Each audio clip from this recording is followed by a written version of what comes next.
Je reviens donc vers vous pour terminer la dernière partie de cette journée. Et toujours, je continue à vous donner les grandes lignes pour que nous allons, après, dans les jours à venir, que nous allons essayer d'approfondir. Et je voudrais, on va donc continuer, vous inviter à une minute de... On va prier d'abord.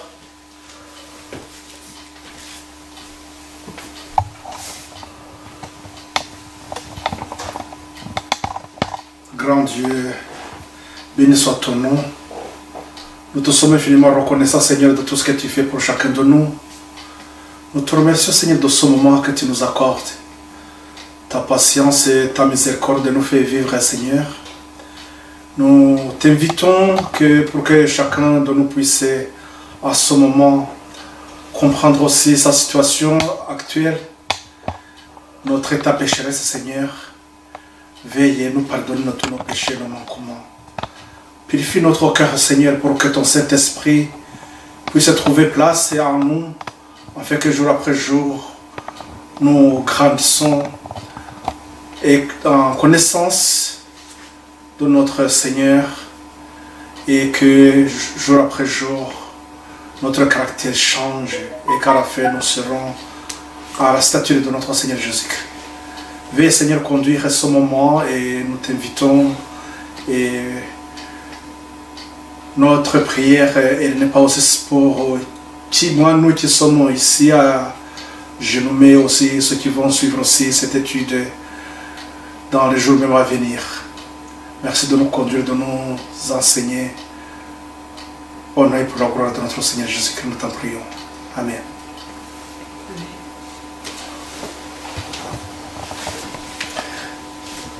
Oui, donc, avant de terminer la deuxième partie, je voudrais revenir sur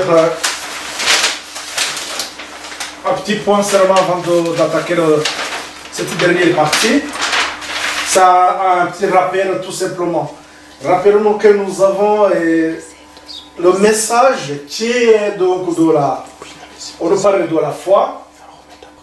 On nous parle de l'œuvre du Seigneur et le message aussi d'Apocalypse 14.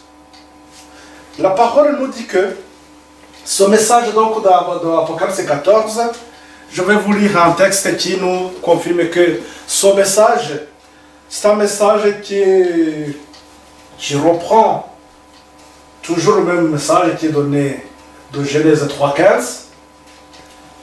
Il est dit aussi à le message choisi, volume 2, je vais vous lire à la page 121. Il est dit aussi,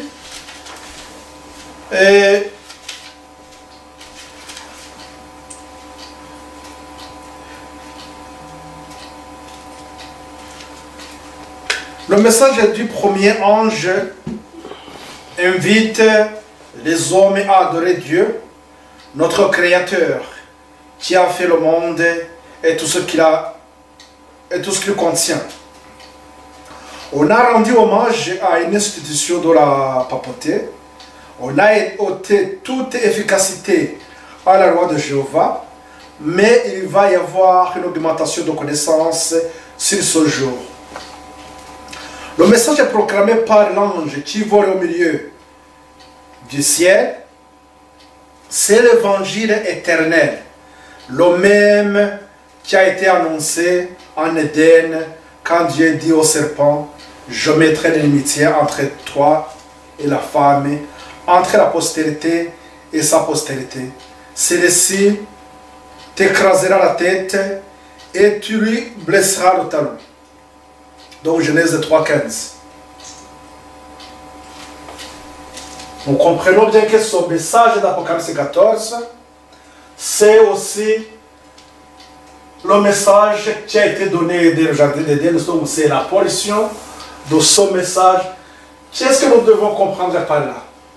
Au début, donc, je voyais que pendant une certaine période de temps, le peuple de Dieu, ceux qu'ils avaient donc de la lumière ici de son conflit annoncé dans le jardin d'Éden, depuis le jardin d'Éden,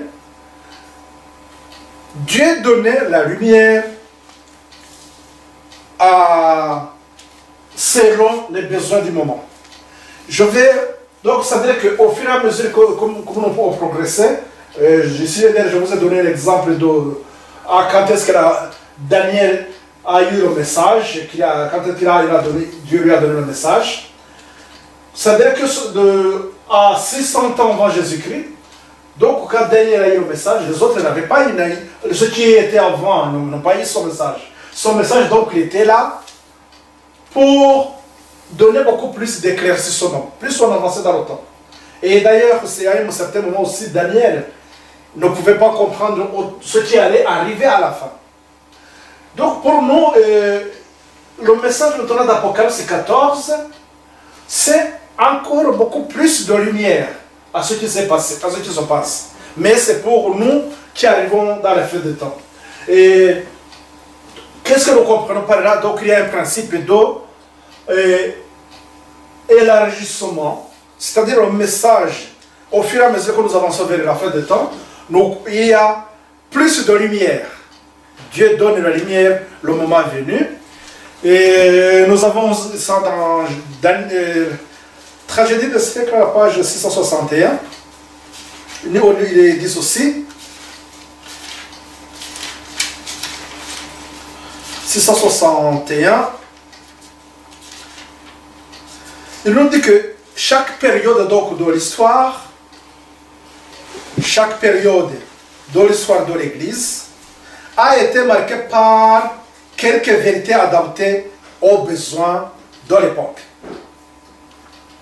C'est-à-dire que nous qui sommes à la fin du temps, le message des trois anges, il arrive le moment venu.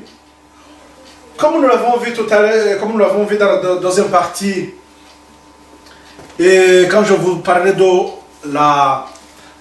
le temps de crise, Daniel 11, ce chapitre de Daniel 11, qui nous relate les événements de la fin des temps. Et dans ce chapitre, on nous parle donc dans cette crise. Je relis encore pour que vous compreniez bien. On nous dit qu'un esprit belliqueux anime le monde, que la prophétie du chapitre 11 de Daniel est presque tout accomplie. Bientôt se produiront les scènes de détresse décrites dans les prophéties. C'est-à-dire qu'il va y avoir d'autres lumières à travers Daniel 11. Et c'est ce que je vous ai dit tout à l'heure, que aujourd'hui nous sommes arrivés à comprendre Daniel 11, 40 à 45, qui nous donne les dernières précisions. Et dans le message choisi aussi à la page, je pense à 117, la servante du Seigneur nous parle, nous dit qu'est-ce qui va se passer justement, pourquoi dans les derniers temps, sur quoi est ce message donc de dernier temps. On nous dit que donc que des événements historiques, c'est la page donc de message choisi, volume 2, à la page 117, des événements historiques attestant l'accomplissement direct de la prophétie furent montrés. On comprit que la prophétie a décrit d'une manière symbolique les grands événements qui doivent prendre place jusqu'au terme de l'histoire humaine. Rappelons-nous ce que nous avons vu, l'Apocalypse, chapitre 1, de 1 à 3. On nous dit que c'est un message que Dieu a donné à Jésus, pour que Jésus montre ça à ses serviteurs, ce qui doit arriver. Donc ce qui va arriver jusqu'à la fin des temps. Et ici nous venons de voir aussi que les événements historiques attestant à l'accomplissement direct de la prophétie furent montrés. ont compris que la prophétie a décrit d'une manière symbolique les grands événements qui doivent prendre place jusqu'au terme de l'histoire humaine. Que ces événements viennent de Satan, comme nous l'avons vu, mais que Dieu les permet, c'est qu'il y a un message, ils sont là pour nous alerter. Les scènes qui doivent se dérouler en rapport avec l'œuvre de l'homme et du péché sont les derniers linéaments clairement révélés dans l'histoire de la terre. L'Église a maintenant un message particulier à donner au monde, le message du troisième ange. Le message du troisième ange, on ne va pas prendre le temps de le lire, mais vous savez que donc, dans Apocalypse 14, 9 à 11, à 12 plutôt, il va nous parler de la bête et son image.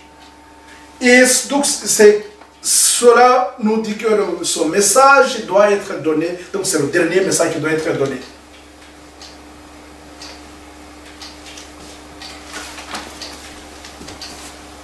La question maintenant qui se pose dans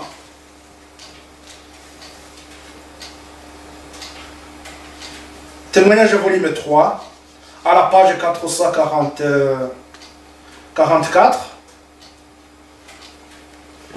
344, Témoignage volume 3.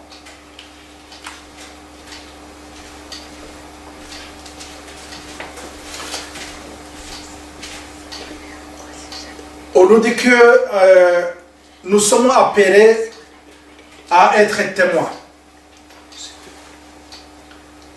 En un sens tout particulier, les adventistes ont été suscités pour être des sentinelles et des portes et lumières. Le dernier avertissement pour un monde qui périt leur a été confié. Leur tâche est d'une importance capitale. La proclamation des messages du premier, du second et du troisième ange. Donc c'est ça la tâche que Dieu nous a confiée, qui a une grande importance capitale. Aucune œuvre ne peut lui être comparée. Rien ne doit en détourner notre attention. Le message de trois anges, la dernière portion de l'évangile qui a été confiée à l'église adventiste, qui nous a été confiée. L'église, comme les prophéties aussi, l'avait annoncé. Remarquez que c'est un message que Dieu a donné 600 ans avant Jésus-Christ. Et il va dire que en 1844, il y a un peuple, une église, dans sa faiblesse, bien sûr, la Odyssée, mais Dieu lui confie un message d'enfer. Si je me le permets, je dirais que dans son conflit de Genèse 3.15, c'est eux maintenant qui vont faire le dernier combat. C'est ce qui, je pense que pour nous, nous devrions considérer ça comme un privilège, bien sûr, d'annoncer ce dernier message. Mais la question c'est est-ce que nous sommes conscients, est-ce que ça nous parle et que vraiment nous avons ce privilège. Là, je vais donc arriver à cette partie qui nous concerne dans ces derniers temps.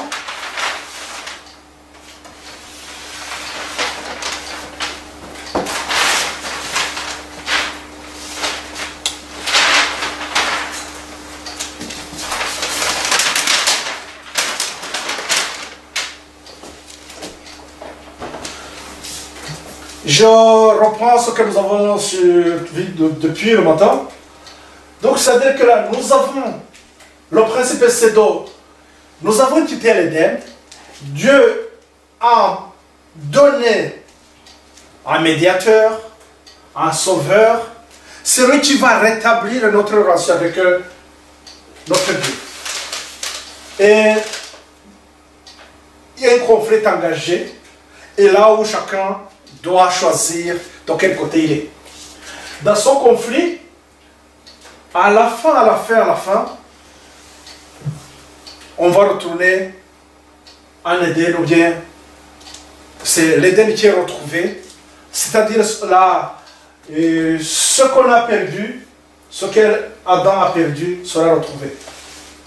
Il met tout ça, bien sûr, dans un conflit qui n'est pas facile, mais avec assurance, avec confiance, avec foi en Christ. Donc ce conflit, les enfants de Dieu doivent garder dans l'esprit que s'ils sont confiants en Christ, ils vont vaincre. Là, je reprends donc cette partie, et comme nous l'avons vu, il y avait donc les dates qui étaient déjà annoncées, lorsqu'on approchait cette date-là de la 27, où le Messie qu'on attendait, depuis des siècles et des siècles, donc voilà, le moment était venu, Dieu va rappeler, il va donner le message à Daniel pour qu'il comprenne que voilà, il est là, le Messie il arrive. Donc il devrait y avoir une préparation. Je voudrais attirer votre attention, vous allez lire par exemple Luc 2, 26 et Luc 2, 36. On va nous donner seulement deux personnes qui ont su que l'enfant Jésus, que c'est lui le Messie. Nous avons Simeon et Anne. Mais les enseignements étaient là.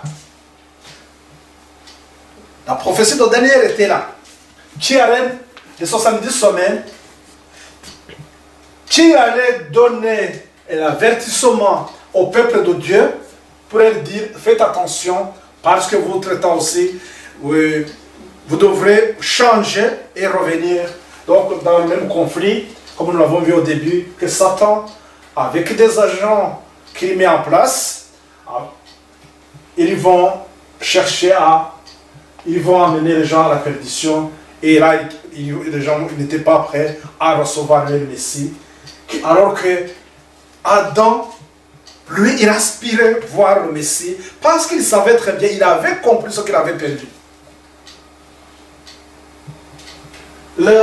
Cette partie dans la 27, comme nous l'avons vu, je vous l'avais montré auparavant. Donc c'était, on peut faire ça comme aussi, en parler avec le sanctuaire. Comme on avait vu que la première partie, le message qui avait été donné, donc c'était le sacrifice pour développer la foi du peuple.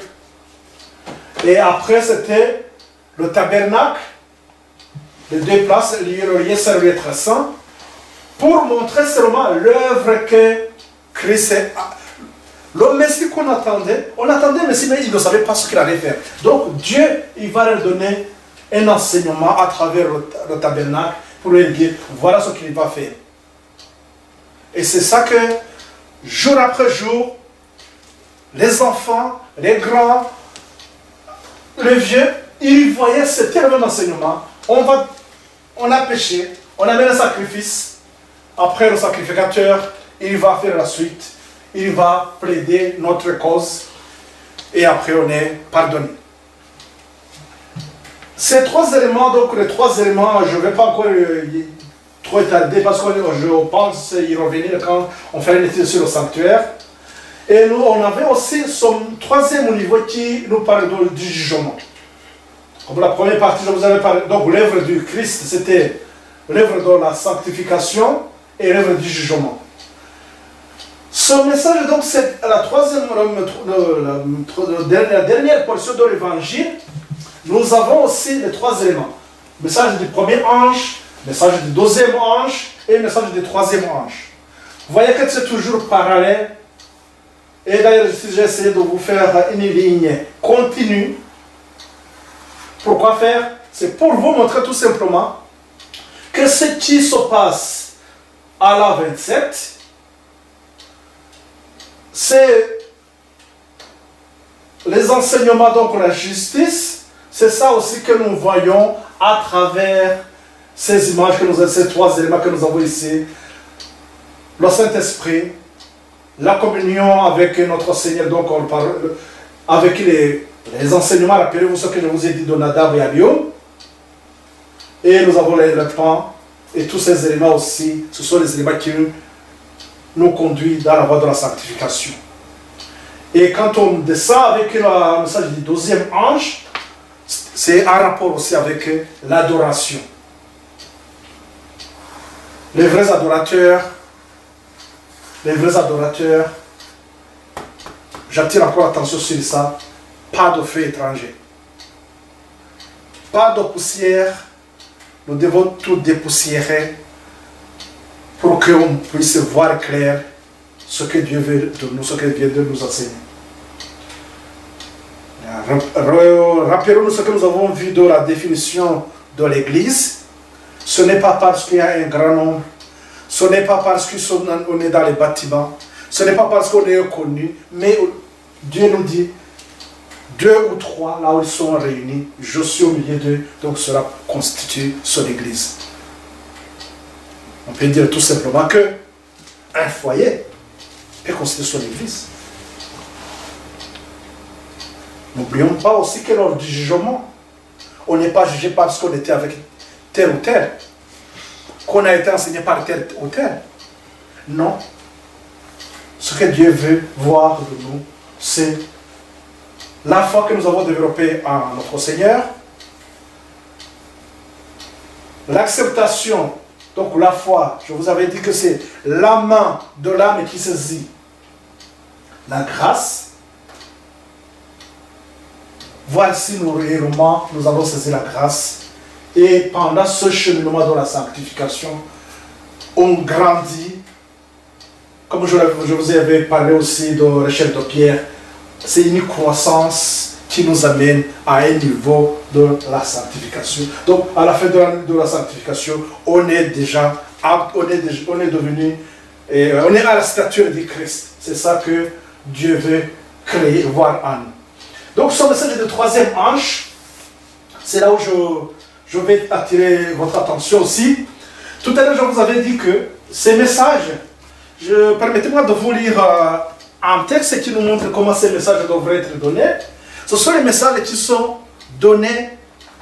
On ne peut pas changer quoi que ce soit parce que lorsque on arrive au temps de la fin de quoi? De une prophétie de 1260. La fin du temps 1260, à partir de 538, dans la deuxième présentation, je vous avais parlé de l'image de la bête. Donc 1260 qui arrive en 1798, nous commençons donc le message du premier ange. Ce message du premier ange, il s'agissait de quoi? De ramener le peuple dans une réforme et ramener à la vérité. Puisque pendant ce temps de 1260, ça était un temps de ténèbres où les enfants de Dieu avaient perdu la parole de Dieu, les instructions. La Bible était déjà, n'était pas enseignée comme il faut. Il y avait seulement des faux enseignements. Donc on avait mélangé les traditions, malgré que l'évangile de Marc, ça doit être, si je me rappelle bien, ça doit être Marc 7, ou 7, si je me rappelle bien, il dit que le fait d'amener des traditions, nos prières ne seront pas exaucées. C'est-à-dire qu'il y a un mélange qui amène ces mélanges. C'est toujours l'œuvre de l'ennemi Satan. Avec ses agents, bien sûr, des philosophes et autres qui vont amener des faux enseignements pour pervertir la parole de Dieu, pour pervertir les instructions qui devraient nous aider, nous élever pas à pas vers la stature du Christ. Donc, dans cette période, donc, à la fin de 1798, il y a une croissance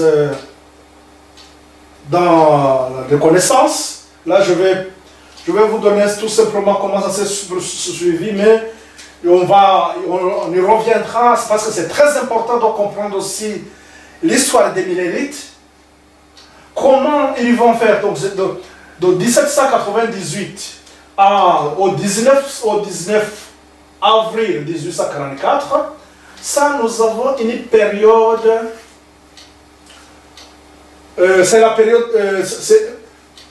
pardon, c'est-à-dire que de 1798 jusqu'en 1844, nous avons une période que j'ai marquée ici, 2.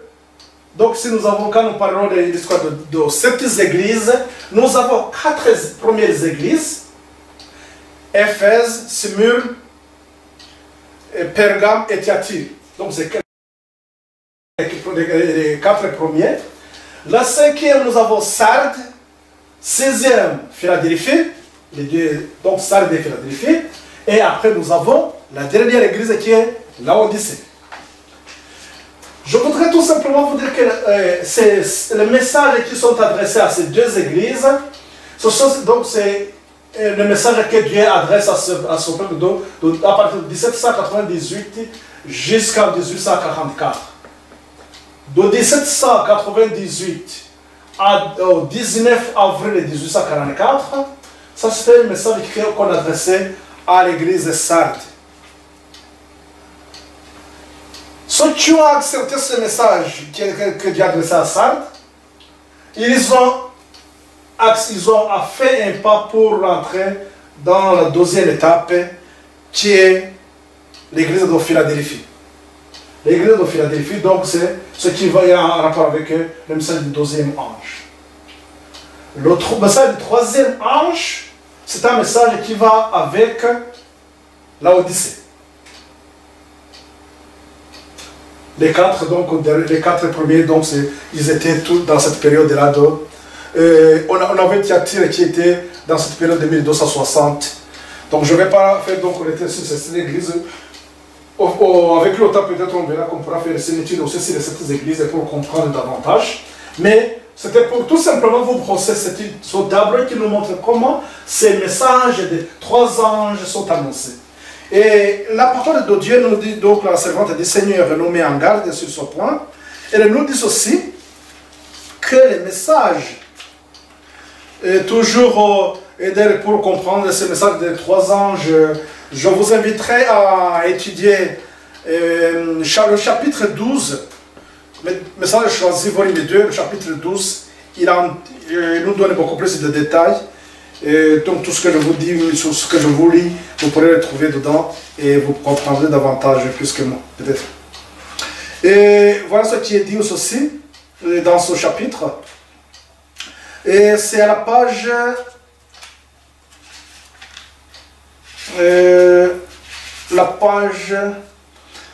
120.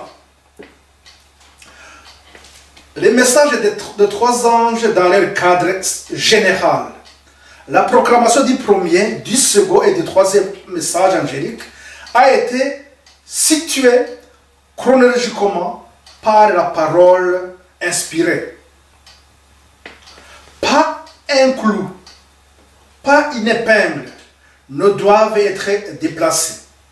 Une autorité humaine n'a pas plus le droit de modifier la situation de ces messages que de substituer le Nouveau Testament à l'Ancien. L'Ancien Testament, donc, c'est l'évangile en figure et en symbole. L'Ancien Testament, c'est l'évangile en figure et en symbole. Le Nouveau en est la substance. Si vous voulez, c'est-à-dire que ce message, donc, la parole de Dieu qui a été donnée, comme nous l'avons vu qu'il va nous parler tout le long, il va nous parler de son conflit. Dans ce conflit, nous allons avoir des messages qui sont en symbole, mais aussi nous allons voir donc, beaucoup plus des explications. Donc là, le Nouveau Testament vient nous donner beaucoup plus de lumière sur l'Ancien Testament. Sinon, c'est le même message. Tout ce message tourne autour de Genèse 3:15. Et d'ailleurs, par là, je voudrais souligner quelque chose, c'est que dans ce que nous allons trouver dans la parole de Dieu, nous aurons une partie qui nous donne beaucoup plus un aspect prophétique. Il y a d'autres qui abordent les aspects des histoires qui nous ramènent seulement sur le côté moral. Mais le message, c'est le même message, donc il y a toujours un accomplissement. La question qu'on peut se poser, donc comme nous le voyons, qu'on nous dit que là, il y a toujours les mêmes histoires et les mêmes événements. C'est ça que on peut voir dans ce qui se passe ici. On a toujours 1, 2, 3. On développe la foi. Après, il y a la justice. Après, il y a le jugement. C'est le même repentance, justice et jugement. Jean 16:8. Il nous dit que lorsque Dieu promet le Saint-Esprit, il dit que le Saint-Esprit, il allait les convaincre de leurs péchés, donc pour qu'ils aient la repentance, et de la justice, et puis du jugement. Donc c'est le même message qui est là, et c'est le même message aussi que nous avons là ici. Le premier message qui était le premier ange, son rôle c'était d'amener les gens, l'humanité, à la crainte de Dieu, c'est-à-dire à la repentance. Et le deuxième message qui nous parle de Babylone, en d'autres termes, c'est la Babylone. Quand on parle de la Babylone, on est dans la confusion. Qui nous parle de la Babylone, c'est un problème aussi d'adoration. Et ce message, si vous voyez bien avec le lien avec le sanctuaire, c'est cette étape où les trois éléments qui nous mettent en communion avec le ciel. Le sacrificateur, il est en train de plaider la cause d'un pécheur qu'il a rencontré sur l'autel de sacrifice. Il se purifie pour pouvoir entrer dans le lieu saint, dans la voie de la sanctification. Et c'est-à-dire qu'à partir du l'œuvre du deuxième ange, c'est de conduire l'humanité c'est donc ceux qui se confient, ceux qui acceptent cette offre du salut, c'est de les conduire dans la sanctification. Et le troisième ange, son rôle, c'est en rapport avec le jugement, c'est-à-dire qu'on est déjà accompli. C'est dans cette dernière partie donc, qui nous parle du troisième ange que nous devons comprendre ce qui se passe. Et je reviens donc, il est important de comprendre donc, ces dates. Et vous voyez que le troisième ange qui commence en 1844 avec l'église de la Odyssée, nous avons un problème dans l'amplification de ce message du troisième ange. La question c'était donc quand est-ce que ce message sera amplifié? Et dans quelles conditions aussi?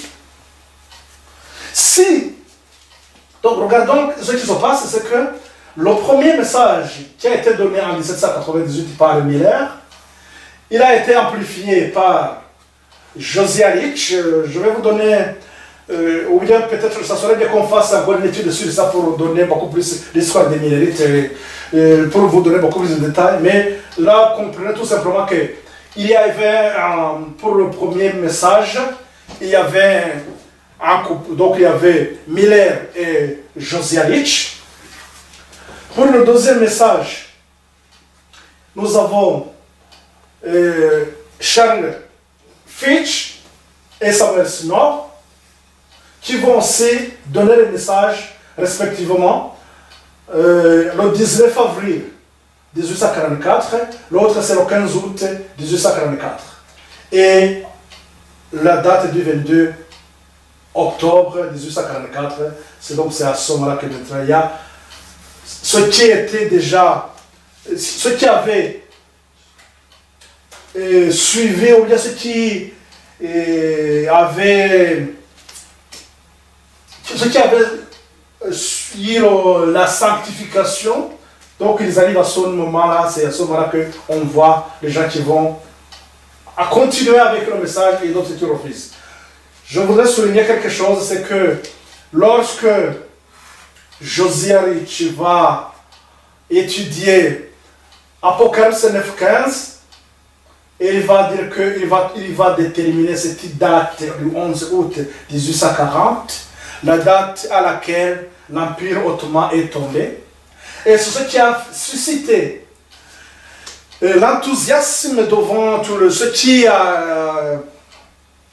avaient écouté le message de Miller, mais qui n'étaient pas vraiment décidés. À ce moment, ils ont compris que c'est vrai que le principe que Miller est en train d'utiliser, ces calculs donc sont corrects. Et voilà que Josiari les a utilisés et il nous a prédit à quand est-ce que l'Empire ottoman va tomber. Voilà, l'Empire ottoman est tombé. Donc ça, je dirais que c'est un signe externe qui réveille le monde et c'est ce qui s'est passé. Donc c'est ça, c'est Dieu qui contrôle les événements qui a fait que cet empire donc lui tombe et ça tombe à la date que, comme il avait été écrit en Apocalypse 9:15. Voilà qu'elle a à ce moment-là, elle a accompli son nom. Ça a réveillé beaucoup de monde et nous voyons que ceux qui ont continué, c'est ce qui se passe en 1940, le 19 avril 1844, c'est qu'entre-temps, dans ce mouvement de réveil, et il y a un problème qui s'est posé, c'est que Daniel, plutôt le Miller et ses collaborateurs, ils ont compris donc les messages et ils ont mis les messages sur cette table, donc cette charte. Dans cette charte, donc c'est là où nous voyons les explications de Daniel. Il nous trace tout. Et le problème qui va se passer, c'est que il va y avoir un refus. Qu'est-ce qu'il va refuser? Parmi les 7 églises dont je vous ai parlé, donc il y a l'église de Sardes. L'église de Sardes qui venait après ce temps d'apostasie. Donc ce sont les protestants qui, à ce moment-là, ils ont refusé cet enseignement. En refusant cet enseignement, ils refusent la lumière de Daniel. En refusant la lumière de Daniel, ils nous comprendront bien sûr par aussi l'Apocalypse. Voilà pourquoi, dans ce qu'ils donnent comme enseignement, ils sont sûrement sur ils sont beaucoup plus sur des petites histoires, que eux-mêmes ils racontent, et pas seulement ce qu'ils trouvaient dans la Bible. Rien que sur quelque chose de moral. Et c'est à ce moment qu'ils vont commencer à dire oui, la paix, et on ne voit pas. Donc ça veut dire que la portée prophétique que Dieu donne à son message, les gens ne sont pas dessus, ne suivent pas. Qu'est-ce qui va continuer après? C'est que nous avons qui vont donc avoir le message du deuxième ange, Charles Fisch, qui donne le message qui va parler de Babylone, Apocalypse 14:8. Et son message est amplifié par Samuel Snow, qui, en continuant dans les études, il a pu comprendre les erreurs qu'il commettait, et puis ça a été corrigé. Après, il définit la date du 22 octobre 1844, qui correspond donc en comprenant aussi ce qui se passe dans l'étude des sanctuaires. Donc, il comprend qu'en 1800, plutôt, cette date le 22 octobre 1844 correspond à le 10e jour du 7e mois. Donc c'était ça qui a fait qu'il arrive à ce point. Donc le message du troisième ange que nous avons ici, son message doit être amplifié, mais l'Odyssée, il faut que l'Odyssée fasse quoi? Il faut que l'Odyssée se répande. Donc dans sa repentance, nous avons eu donc l'éclaircissement sur un autre message, comme je vous l'avais annoncé. Les événements qui terminent l'histoire de ce monde sont en rapport avec l'homme du péché, c'est en rapport avec la bête et son image. Donc si nous revenons à ce que nous vous avons dit, ce qui s'est passé en 538 et en 508.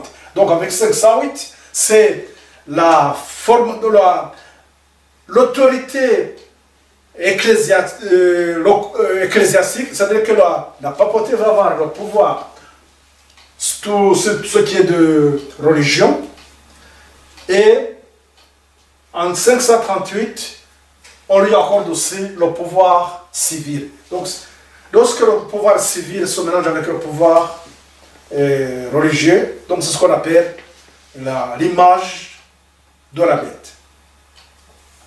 Et cela, donc, ça s'est passé à l'époque en 538, et c'est ça qui va se reproduire. Et aujourd'hui, là où nous en sommes, nous savons qu'avec l'écuménisme, toutes les églises sont tous ceux qui se disent chrétiens, ils sont tous ensemble, en commun accord, dans la même vision, dans le même jugement de dire, nous sommes, donc nous reconnaissons qu'on avait, je ne sais pas s'ils disaient qu'ils avaient commis une erreur, je ne sais pas, alors que les réformateurs, les luthériens, d'autres ont donné, il y a eu des persécutions, les gens ont donné leur vie pour ça. Je ne sais pas si on va dire que c'était une erreur, mais que les gens se posent des questions sur ça aussi. Donc après nous avons donc, avec le message du troisième ange, il faudrait qu'il y ait l'amplification, on ne sait pas quand. La question qui devrait, on ne sait pas quand, mais qu'est-ce qu'on nous dit? La tragédie des siècles nous donne, tout simplement, la tragédie des siècles nous donne une situation qui va prévoir, qui va garder, qui va dominer donc dans la quantité. À la page, c'est ce qu'on appelle l'avertissement rejeté. Avertissement rejeté à la fin de ce chapitre. Il nous est dit que l'Apocalypse 18, donc c'est l'Apocalypse 18 qui va amplifier le message du troisième ange. Et il nous est dit que avertissement rejeté, 400, excusez-moi. Et donc c'est le dernier chapitre, plutôt c'est le dernier paragraphe de ce chapitre. C'est le chapitre 21, si je me rappelle, ça doit être c'est 21.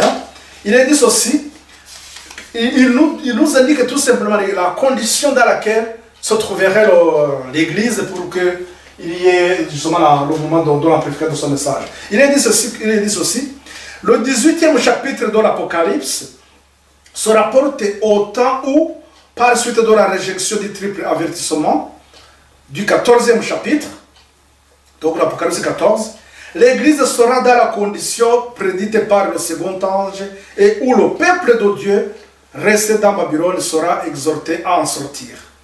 Son message est le dernier qui sera jamais donné au monde et il accomplira sa mission.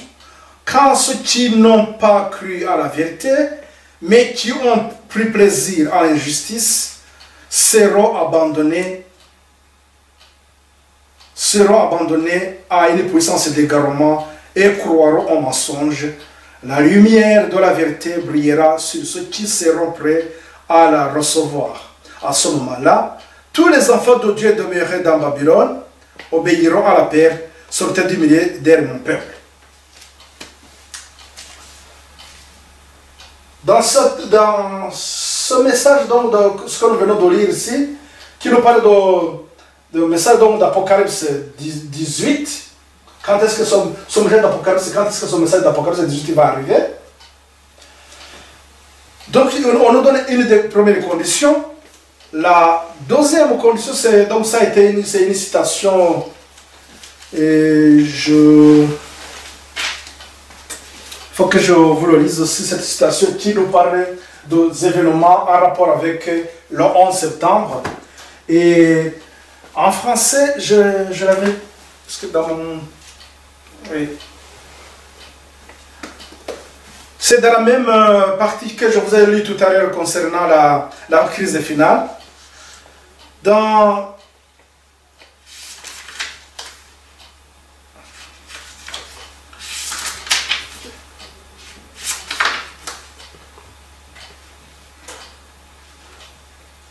cette partie,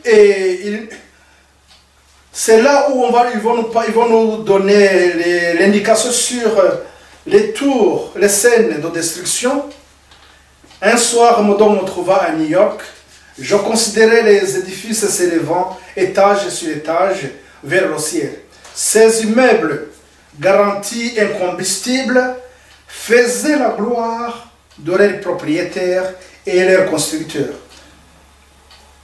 On avait employé à leur construction des matériaux les plus coûteux, sans se demander comment on pourrait le mieux glorifier, le Seigneur.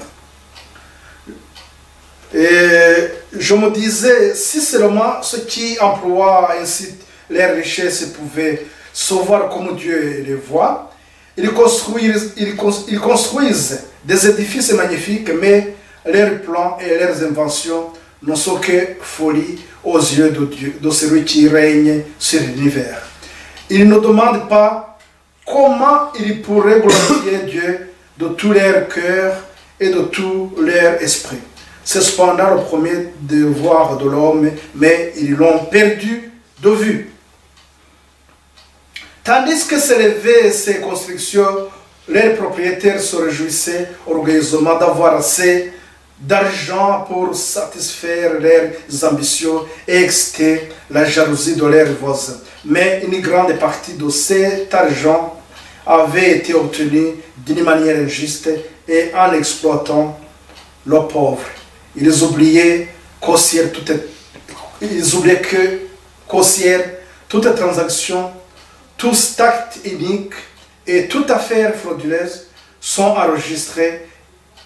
Il arrive que les hommes atteindront dans la fraude et l'insolence une limite que Dieu ne leur permettra pas de dépasser. Ils apprendront alors qu'il y a des bornes à la patience de Jéhovah. Puis une autre scène passant devant moi, on donnait l'alarme, un incendie s'était déclaré. Des hommes regardaient ces immenses édifices supposés à l'abri du feu et disaient, ils sont absolument hors du danger. Mais ces constructions furent consumées comme de la poix. Les pompes à l'incendie ne purent empêcher leur destruction. Les pompiers n'arrivaient pas à les faire fonctionner.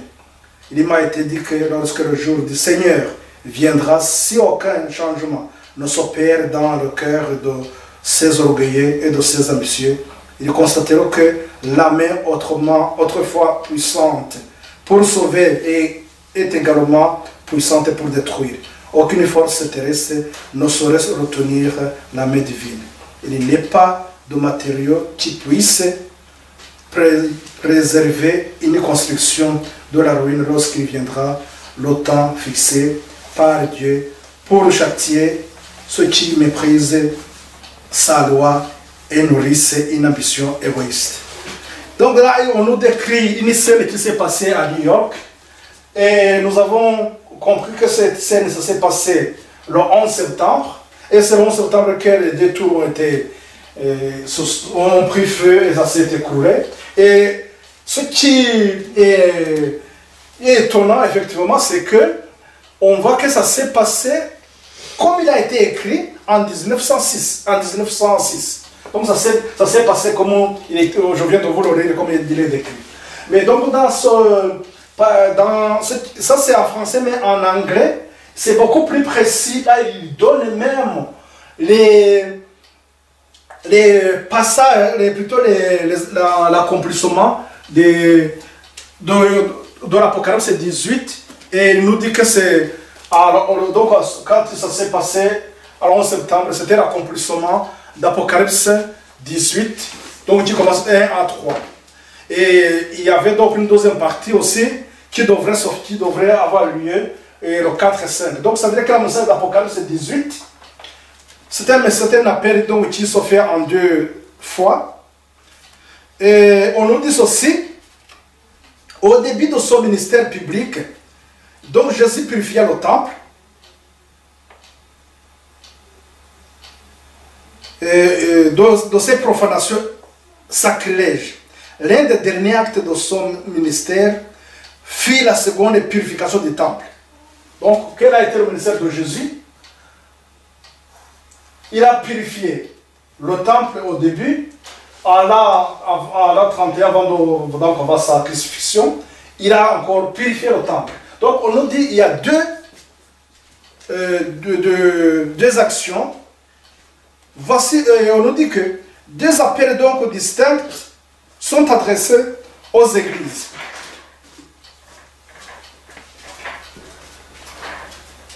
Oui, de même dans l'œuvre qui a pour but d'avertir le monde, c'est-à-dire le message d'Apocalypse 18, deux appels distincts sont adressés aux églises. Voici le message du second ange. Elle est tombée, Babylone la grande, qui a abreuvé toutes les nations de vin et de fureur et de son impudicité. Donc c'est Apocalypse 14, 8.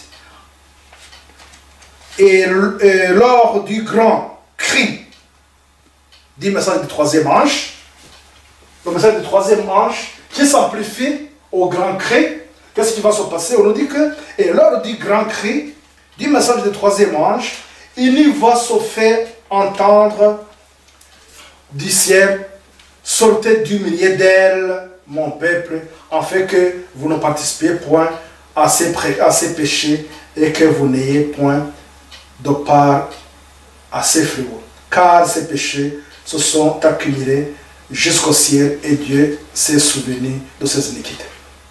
Apocalypse donc 18, 4 et 5. Donc ces deux appels en question, je vais vous les faire ici. C'est-à-dire que c'était ce qui va se passer pour crier encore. Il va y avoir encore un temps de la fin.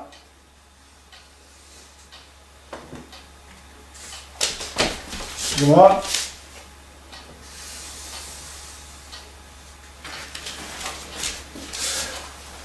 Nous avons, donc je vais prolonger notre ligne ici qui va tomber le 11 septembre.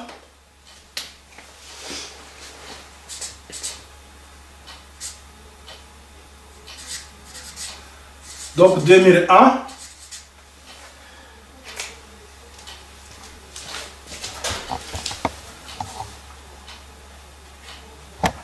Et nous avons après donc un rapport avec aussi en parallèle avec ce qui se passe avec donc cette œuvre de la sanctification.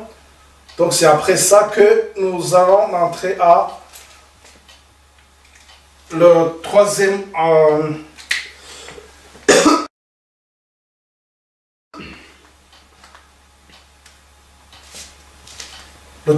ange, donc de l'amplification du message du troisième ange.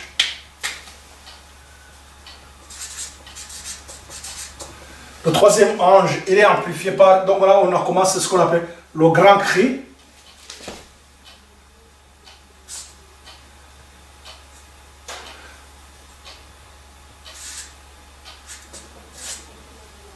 Le grand cri. Et nous avons ici, donc c'est pour comprendre ce qui va se passer ici, c'est qu'ici nous avons la loi du dimanche comme un test pour le peuple de Dieu. Et cette loi du dimanche, donc c'est ce qui va donner l'impulsion pour le grand cri. Et nous avons ce message aussi, il faudrait comprendre aussi qu'est-ce qui va se passer. Je vous avais parlé de Daniel 11. Donc si on avait Daniel 8, 14, ici nous avons Daniel 11, 40 à 45, qui nous détermine, cette étude donc de Daniel 11, 40 à 45, détermine la date de 1989, la chute de Xerxès, qui était un obstacle, bien sûr, pour que la bête monte donc en puissance. Parce qu'il faudrait, pour monter en puissance, il faudrait d'abord éliminer tout ce qui pourrait être concurrent. Donc c'est là où nous en sommes aujourd'hui. Donc nous avons très bien qu'à cette année-là, là il y a eu la chute de 1000 de Berlin. Donc ça a été L'accomplissement, donc ce que nous avons dans... C'est la lumière que nous avons pu comprendre dans Daniel 11, 40 à 45. C'est là où je vous disais que Dieu éclaire son peuple au fur et à mesure, mais son message, bien sûr, n'a pas été accepté. Et comment il n'a pas été accepté? Par l'Église. Ils ne pourront pas, bien sûr, aussi participer dans l'amplification de son message. C'est pour cela que même aujourd'hui, on met ce qui devrait servir comme nous venons de le lire dans Tragédie des siècles, donc le avertissement rejeté. Ce qui devrait servir de lumière, le fait que de rejeter la lumière, ça devient l'obscurité. Et c'est pour cela qu'aucune lumière, des gens ne peuvent pas, ils n'ont aucune lumière de ce qui se passe dans ce chapitre 11 et 40 à 45.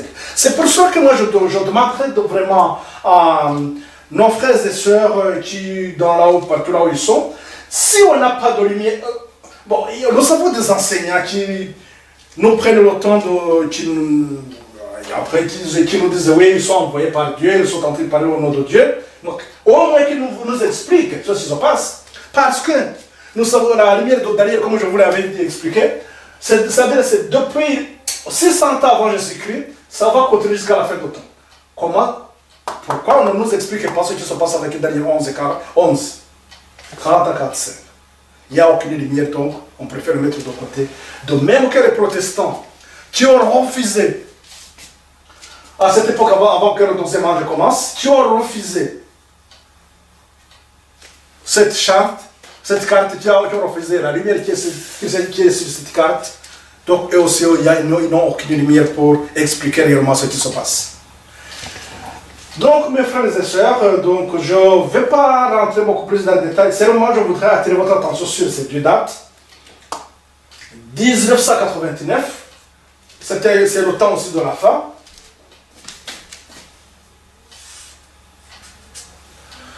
Et le 11 septembre, c'est le moment où les enfants de Dieu sont appelés à dépoussiérer, enlever tout ce qui est tradition qu'on a introduit dans l'église.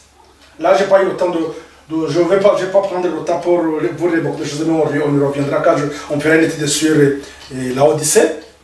Donc, il faut dépoussiérer. Vous pouvez lire dans premiers écrits à la page, le songe de Miller, c'est premiers écrits à la page 82-84, qui nous montre qu'il y a eu des erreurs qui ont été introduites dans l'Église. Au lieu que l'Église progresse dans la lumière, mais ils sont de plus en plus aller vers l'apostasie, je pense que le terme est plus convient. L'apostasie, c'est-à-dire rejeter la lumière. Ils sont arrivés à rejeter la lumière. Aujourd'hui même, on constate que même ceux qui ont fait tout ce qui fait de nous à l'église de Dieu le 27e jour, c'est combattu. À plus forte raison que même aujourd'hui, regardez que, comme je vous avais dit au début, que le livre qui nous décrit comment ce conflit se déroule depuis Genèse jusqu'à la fin, je dis le livre de Tragédie des siècles, ce livre maintenant il est interdit dans nos milieux, dans nos rangs. Il dit que non, oui, ce qu'on a disait là, oui, ce n'est plus d'actualité, ce n'est plus vrai, parce que, qu'est-ce qui se passe? Parce que l'écuménisme a pris le dessus et on n'arrivait pas à mettre ça de côté. Je termine par...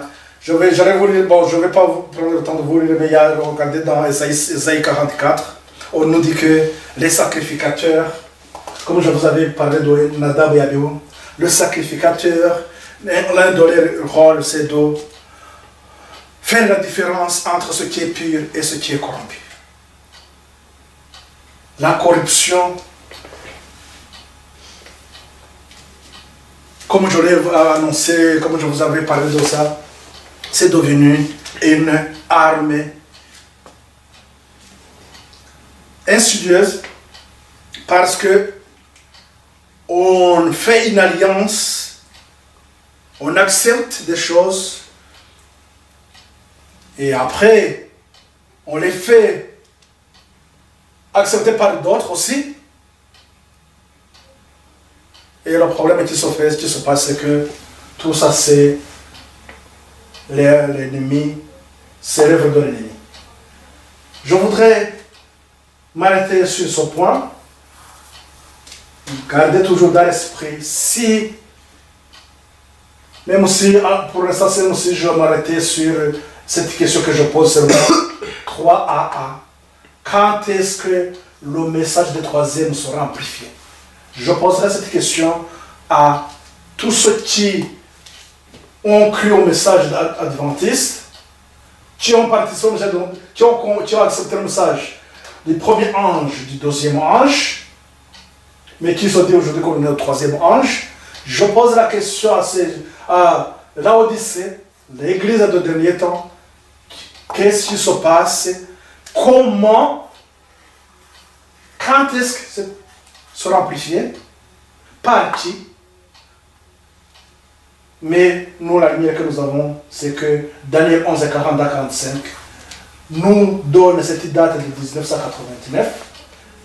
Et je peux peut-être vous signaler une autre date ici. En 1996, c'est à ce moment-là que cette lumière est arrivée à la conférence générale, mais les responsables ont rejeté complètement cette lumière. En rejetant cette lumière, voyez ce qui va se passer. C'est comme ce que nous avons vu en haut avec les protestants. Ils ne peuvent pas comprendre, ils ne peuvent pas rentrer dans cette voie de la sanctification. Donc, qu'est-ce que nous allons maintenant avoir? Nous allons avoir les Nadab et Abihu, tout en se disant faire l'œuvre de Dieu, mais ils vont continuer à enseigner des faux messages. Ils vont détourner les pensées des enfants de Dieu pour qu'ils ne comprennent pas ce qui se passe justement avec la bête et son image. Je termine sur ce texte qui nous montre que la stratégie de Satan, le message choisi volume 2, toujours dans, comme je vous disais, chapitre 12, et je vous invite vraiment sincèrement à lire ça. Il nous dit ceci: Satan s'efforce constamment de jeter son ombre infernale sur ces messages, donc les messages de trois anges, pour que l'Église du reste ne puisse en discerner la portée, le temps et le lieu. C'est Satan ce qu'il va chercher, c'est d'obscurcir pour que les gens ne comprennent pas ce qui les attend. Aujourd'hui, c'est pour cela que quand on nous parle de l'image à la bête, on nous parle de l'image de la bête, les gens commencent à mélanger les choses. Il y a ceux qui vont commencer à dire oui, il va y avoir des pistes, comme quelques enseignants protestants et autres, ils commencent à inventer les choses. Nous avons des événements comme ça, on peut aussi en tirer d'autres interprétations, chacun peut, selon ce qui traverse l'esprit, mais ne perdons pas notre attention sur l'image de la bête. Parce que ce qui s'est passé en 500 qui s'est déjà fait, il reste tout simplement que le monde entier coalise et dire voilà. Parce que comme nous avons les États-Unis, ils vont dire voilà, notre chef c'est celui-là. Et puis ce chef, qu'est-ce qu'il va dire? Il va nous dire voilà. Donc, la loi du dimanche va revenir. Et comment ça s'est passé, ça va encore se reproduire. La persécution va encore revenir parce que les enfants de Dieu qui vont refuser cette marque et qui vont garder toujours le sabbat de l'Éternel, ils auront à subir donc la colère du dragon. Et c'est dans cette période, dans cette partie, et pour répondre à quelqu'un qui m'avait posé une question, et pour dire que tout simplement, voilà ce que c'est dans cette période-là aussi que nous allons avoir les ouvriers de la 11e heure. Excusez-moi, je vais éclaircir pour que cette personne aussi puisse comprendre. C'est ici là où nous allons avoir les ouvriers de la 11e heure.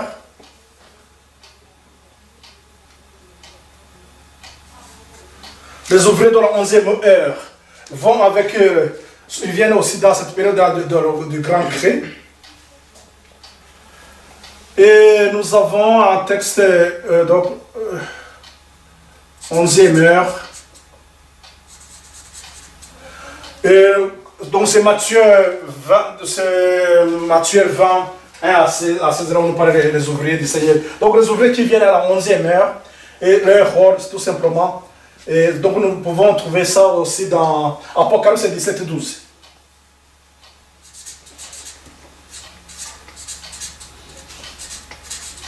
Donc les ouvriers de la 11e heure, ils arrivent donc, lorsque l'accomplissement de l'Apocalypse 17 et 12, vous pouvez comprendre ce qui va se passer. C'est qu'à ce moment-là,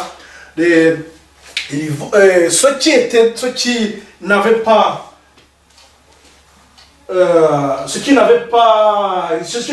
pas expérimenté le message du premier, deuxième, troisième ange, pour eux, ça serait nouveau. Donc, c'est-à-dire qu'ils vont se joindre à ceux qui avaient accepté le message du troisième ange, qui avaient accepté la repentance, et donc ceux qui vont sortir de la Odyssée, et accepter le conseil des témoins fidèles, ce sera qui va faire donc cette œuvre du troisième ange, l'amplification du troisième ange, et il se rejoint par ces ouvriers du 11e heure pour faire quoi? Pour aussi accomplir ce que nous avons dans Jean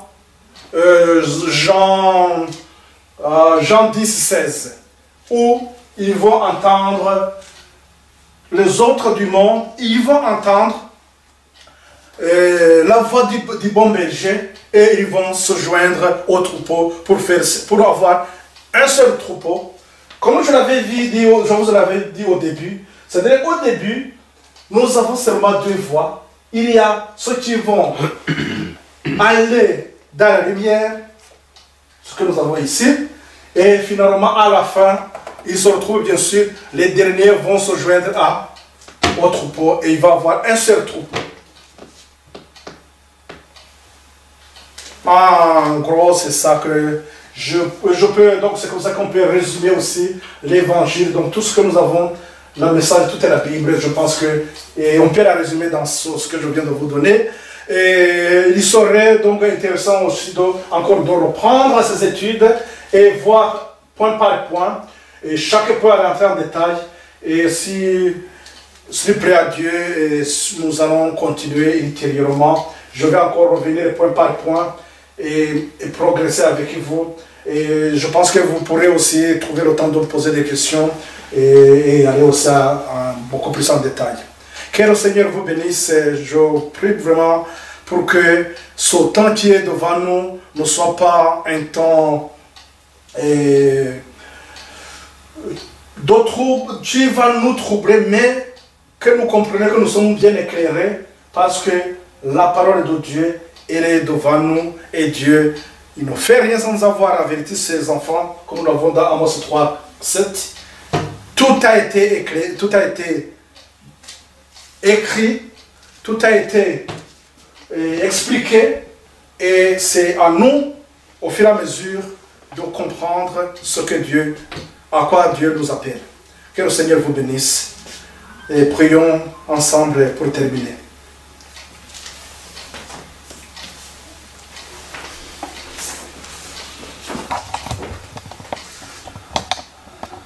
Grand Dieu, honneur et gloire, Seigneur, te reviennent.